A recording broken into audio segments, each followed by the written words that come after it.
उद्या आषाढी अमावस्या आणि गुरुपुषामृत योग दोन्ही योग अतिशय दुर्मिळ योग, अत्यंत प्रभावी योग आलेला आहे. आपल्याला उद्या बऱ्याच गोष्टींची खरेदी आणि बऱ्याच सेवा करायची आहेत. तर सगळ्यात पहिल्यांदा आपल्याला पितृंचा दोष, सगळ्यात महत्त्वाचं पितृंना शांत करणं.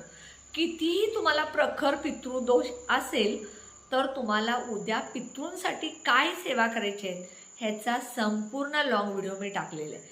तो संपूर्ण लॉंग व्हिडिओ बघण्यासाठी तुम्ही माझ्या या व्हिडिओच्या पिन कमेंटच्या तिथं पिनवरती क्लिक करा आणि त्यावरती माझा क्लिक केल्यानंतर संपूर्ण लॉंग व्हिडिओ बघायला मिळेल. त्याप्रमाणे तुम्ही नक्की उपाय करा. उपाय जे आहेत ते अगदी साधे सोपे आहेत आणि हे उपाय केल्यामुळे नक्की तुम्हाला फरक पडणार आणि पितृंचा दोष निघून जाऊन तुम्हाला पितृंचा आशीर्वाद मिळणार. व्हिडिओ नक्की संपूर्ण बघा आणि त्याप्रमाणे उपाय करा. श्री स्वामी समर्थ.